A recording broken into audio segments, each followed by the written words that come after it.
Kita berdoa. Terima kasih Tuhan buat malam hari ini kami masih boleh bersekutu mendengarkan firman Tuhan. Sebentar kami rindu Tuhan disapa oleh firman Tuhan. Mari Engkau yang tolong, Engkau yang merapi kami. Sehingga firman yang boleh kami dengar itu menjadi kekuatan bagi kami Tuhan. Untuk menapaki hari-hari kehidupan kami. Berfirmanlah Tuhan karena kami telah siap mendengarkan firman. Dalam nama Yesus kami telah berdoa. Amin. Salam Bapak Ibu Saudara yang kekasih. Firman Tuhan yang menjadi kekuatan bagi kita di malam hari ini diambil dari kitab Amsal 22 ayat yang ke-22 sampai ke-29. Demikian firman Tuhan. Janganlah merampasi orang lemah karena ia lemah, dan janganlah menginjak-injak orang yang berkesusahan di pintu gerbang, sebab Tuhan membela perkara mereka dan mengambil nyawa orang yang merampasi mereka. Jangan berteman dengan orang yang lekas gusar. Jangan bergaul dengan seorang pemarah, supaya engkau jangan menjadi biasa dengan tingkah lakunya dan memasang cerat bagi dirimu sendiri. Jangan engkau termasuk orang yang membuat persetujuan dan menjadi penanggung hutang. Mengapa orang akan mengambil tempat tidurmu dari bawahmu bila engkau tidak mempunyai apa-apa untuk membayar kembali? Jangan engkau memindahkan batas tanah yang lama yang ditetapkan oleh nenek moyangmu. Pernahkah engkau melihat orang yang cakap dalam pekerjaannya di hadapan raja-raja? Ia akan berdiri bukan di hadapan orang-orang yang hina. Demikian firman Tuhan. Salam, selamat malam. Selamat porminma hubat kahaganumpan. Bapak Ibu Saudara yang kekasih yang ada di rumah, kita bersyukur pada malam hari ini kita masih boleh beribadah. Kita juga bersyukur Tuhan masih memberi kita napas kehidupan.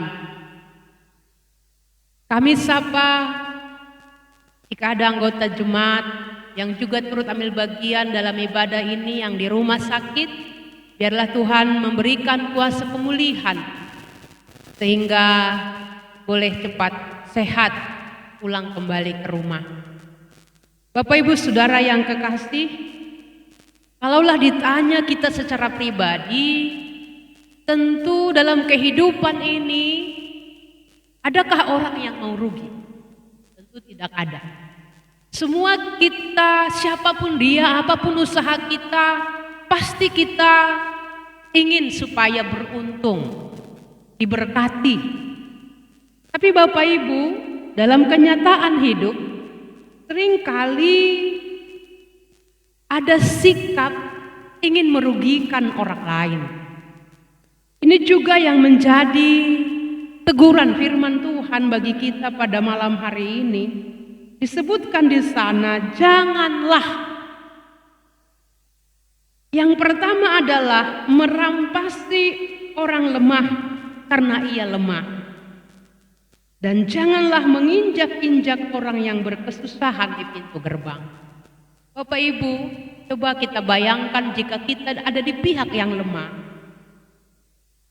Ada di pihak orang yang berkesusahan. Kalau kita menghadapi kesusahan dan ada lagi yang menindas kita, memperlakukan kita sewenang-wenang, sungguh betapa sakitnya Bapak Ibu. Ini menjadi perenungan rohani yang cukup dalam. Apakah pernah kita memperlakukan orang lain dengan sikap semena-mena? Padahal mungkin itu yang menjadi kehidupannya. Kita bisa melihat di sini, jangan kita memperlakukan, merampas hak orang lemah. Karena apa Bapak Ibu? Dikatakan di ayat yang ke-23, sebab Tuhan membela perkara mereka.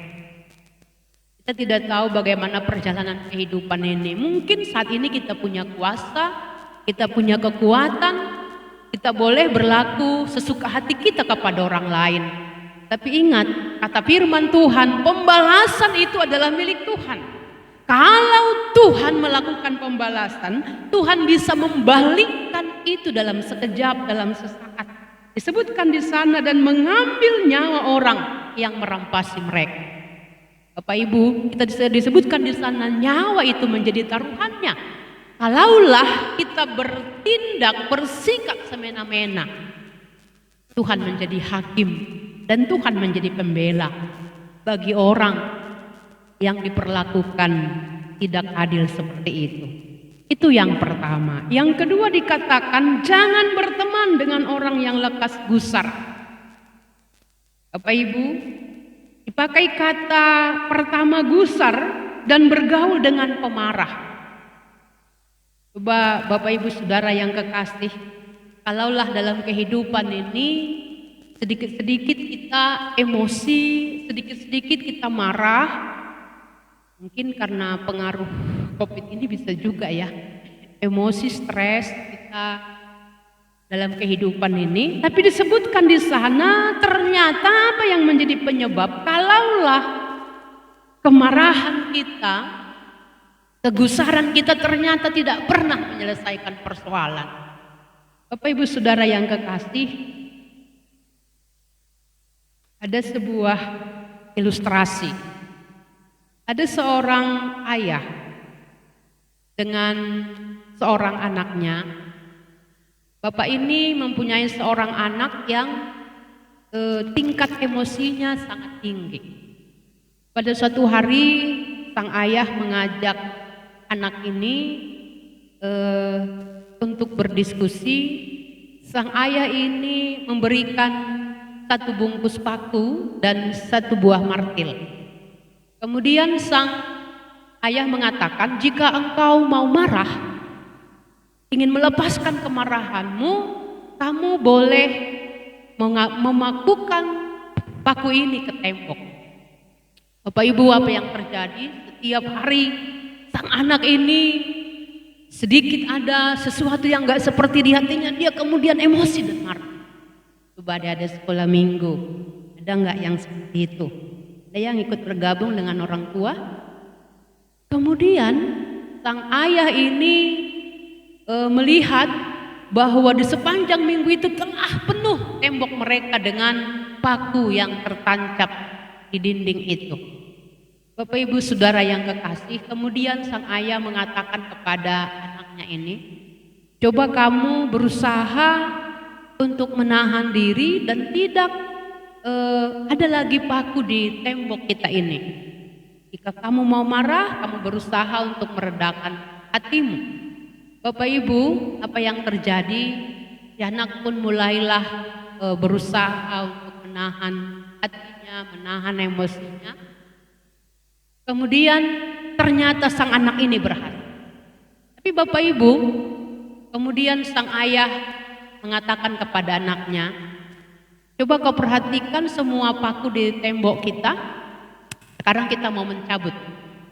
Kemudian mereka mencabut semua paku yang ada di tembok. Dan ternyata sang ayah mengatakan seperti ini. Coba kamu lihat. Saat kita cabut semua paku yang ada di tembok, apa yang terjadi? Ternyata tembok itu penuh dengan bekas lubang paku-paku itu. Bapak Ibu Saudara yang kekasih, pelajaran apakah yang kita dapat dari ilustrasi? Ternyata setiap kemarahan, setiap kegusaran yang kita lakukan dalam kehidupan kita menyisakan luka bagi orang-orang yang ada di sekitar kita. Mau tidak mau seperti paku tadi, sekalipun dia sudah dicabut dan dia akan meninggalkan luka, bekas lubang di tembok ini. Begitu juga dalam kehidupan kita. Karena itu bagaimanakah kita boleh menahan hati, menahan diri, sehingga Bapak Ibu, orang yang ada di sekitar kita, orang yang mungkin bergaul, bersahabat dengan kita tidak banyak terluka karena emosi dan kemarahan kita yang tidak bisa kita kuasai. Kemudian dikatakan dalam teks firman Tuhan ini sungguh menjadi kekuatan bagi kita. Janganlah engkau termasuk orang yang membuat persetujuan dan yang menjadi penanggung hutang. Pasti kita pernah semuanya punya hutang. Ada yang nggak pernah punya hutang? Tentu kita pernah terbeban dengan hutang. Tapi Bapak Ibu, memang saat aliran dana itu datang, mungkin kita merasa senang. Tapi kalaulah kita dibebankan dengan begitu banyak hutang, di sana dikatakan, mengapa orang akan mengambil tempat tidurmu dari bawahmu, bila engkau tidak mempunyai apa-apa untuk membayar kembali. Memang menjamini hutang itu adalah beban yang begitu sangat berat. Boleh tempat tidur, bahkan rumah kita boleh tergadai kan? Kehidupan kita akan kolaps. Kita bisa melihat kalaulah kita sudah menjadi tergadai dengan hutang yang tidak sanggup kita bayar, atau menjamini hutang di tengah-tengah kehidupan kita. Saat ada persetujuan kita tidak sanggup membayar sesuai dengan deadline-nya, apa yang terjadi Bapak Ibu? Tentu ada di antara kita yang pernah mengalami pengalaman hal yang seperti itu. Itu sesuatu yang sangat menyedihkan dalam kehidupan kita. Kemudian dikatakan di sana, janganlah engkau memindahkan batas tanah yang lama yang ditetapkan oleh nenek moyang. Kalau di kampung biasanya dikatakan di sana mengasak perbelokan. Coba, adakah Bapak Ibu di antara kita yang pernah melakukan hal yang seperti ini? Misalnya sudah ditetapkan ini menjadi batas, tapi kemudian banyak sekali orang kira-kira digeser lagi setengah meter, ditambah lagi, padahal sudah ada batas perjanjian. Bapak Ibu, ini menjadi tantangan memang. Kalau adalah karakter yang seperti itu, suka kali menggeser apa yang tidak menjadi miliknya. Hari ini kita diingatkan oleh firman Tuhan, janganlah ada karakter yang seperti itu. Kemudian dikatakan di ayat 29, pernahkah engkau melihat orang yang cakap dalam pekerjaannya? Di hadapan raja-raja ia akan berdiri, bukan di hadapan orang yang hina. Bapak Ibu, dalam bahasa Simalungun dikatakan sebenarnya yang cakap itu adalah pekut. Bahasa Inggris dipakai kata skillful. Coba, dari kata ini cakap, pekut, memang ketekunan itu adalah fondasi bagaimana kita boleh lebih lagi dan lebih lagi sesuai dengan talenta, mungkin pekerjaan atau apapun yang kita kerjakan, anggolan pekut, gak mungkin kita bisa berhasil. Karena itu memang inilah hal yang paling penting sekali dalam kehidupan kita. Bagaimana kita boleh menjadi cakap, ahli dalam apa yang harus kita kerjakan, sesuai dengan di mana kita bekerja misalnya, atau seorang anak sekolah boleh pekut dalam sekolahnya, dalam kuliahnya. Ini menjadi perenungan rohani Bapak Ibu Saudara yang kekasih, mungkin adik-adik yang sudah selesai ujiannya, boleh ingin dapat nilainya misalnya 100, coba adik sekolah minggu. Oh, dia ingin dapat nilai 100 tapi nggak mau pekut, nggak mau serius, tekun belajar, nggak mungkin kan, impossible. Karena itulah bagaimana kita harus sungguh-sungguh. Orang bisa ingin bermimpi meraih besar, tapi tidak ada usaha kerja keras, kan itu tidak mungkin. Karena itulah firman ini mau mengajak kita sebagai orang-orang percaya, siapapun kita, apapun yang menjadi pekerjaan kita, ipokut konflik. Ada sebuah ilustrasi yang mau kami ceritakan dengan peristiwa ini. Ada sebuah batu yang besar. Batu besar ini begitu sangat sombongnya dan dia mengatakan, aku ini adalah yang paling hebat, yang paling kuat. Sang batu besar dengan gagahnya mengatakan bahwa dialah yang paling kuat, yang paling hebat di dunianya. Bapak Ibu, tapi ada sebuah besi datang menghampiri dia. Aku pasti bisa mengalahkannya. Sang besi ini datang dengan sekuat tenaganya. Dia ingin memukul-mukul sang batu.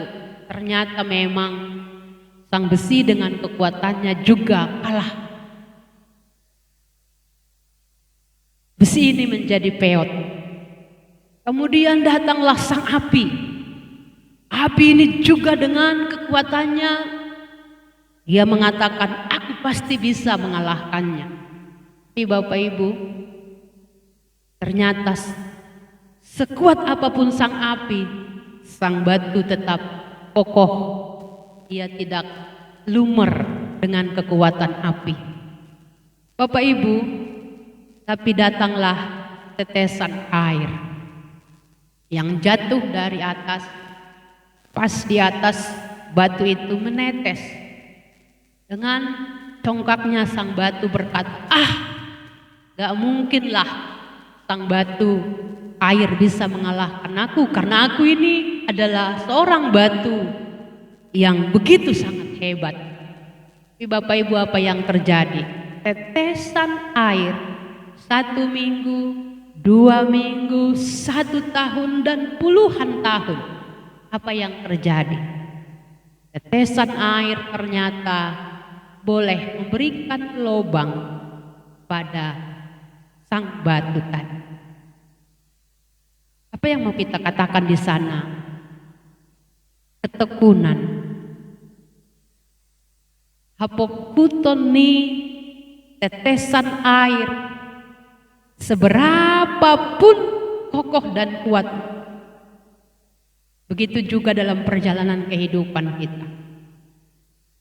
Seberapapun besarnya batu di hadapan Anda, batu persoalan, batu masalah kehidupan, kalaulah kita pekut, cakap, ahli, rajin, sungguh luar biasa dikatakan di sana. Kita bisa mengalahkan, kita bisa berhasil karena hapokuton ta'ai pasti menghasilkan buah yang baik. Kita bersyukur lewat firman Tuhan ini meneguhkan saudara dan saya, adik-adik pemuda, anak-anak sekolah minggu, siapapun kita, bagaimanapun kita, firman Tuhan mengajarkan kita asepukut. Biarlah kita ahli, cakap di bidang kita masing-masing. Di pekerjaan kita, kita tidak perlu harus seperti orang lain. Profesi kita, entah apapun itu, kita fokus di dalamnya, pasti kita akan berhasil. Amin. Kita berdoa. Kami bersyukur Tuhan buat firman. Benar ya Bapa, dalam kehidupan kami seringkali kami ingin menjadi orang-orang yang diberkati. Tapi mungkin seringkali juga kami lupa akan kebenaran firman Tuhan. Kami sering tidak memperhatikan orang-orang di sekitar kami. Bahkan mungkin kami sering merugikan orang lain, membuat orang lain terluka dengan emosi dan kemarahan kami. Bahkan juga pengaturan manajemen kehidupan kami. Kami bersyukur Tuhan buat firman. Engkau mengingatkan kami supaya kami boleh tekun, fokus, cakap dimanapun apapun yang kami kerjakan dalam kehidupan ini. Tolong Tuhan Engkau ajarlah kami untuk sungguh-sungguh membangun kehidupan kami, membangun diri kami. Sebesar apapun tantangan di depan kami, kalau kami sungguh-sungguh, kalau kami benar-benar berusaha sebisa mungkin, segiat mungkin, sapokut-pokut nebane pargoluhan, kami percaya Tuhan, tenger daur nami, Tuhan akan tolong, Tuhan akan mampukan kami menjadi orang-orang yang berhasil, orang-orang yang Engkau berkati. Kami berdoa buat setiap keluarga di sepanjang kehidupan kami Tuhan. Kau yang tolong Bapa. Mungkin kami menghadapi masalah di keuangan kami, di pekerjaan kami, anak-anak kami Tuhan, di perkuliahannya, di sekolah. Engkau yang mengajari kami untuk sungguh-sungguh Tuhan bertekun, fokus, banyakan panhorjanai pondos kambenam. Kami juga berdoa buat saudara-saudara kami yang mengalami sakit, mungkin di rumah sakit. Hari ini kami berdoa Engkau yang bersama Engkau urapi Tuhan. Sehingga mereka juga boleh berjuang melawan sakit penyakit bersama Tuhan. Pasti ada kuasa kesembuhan.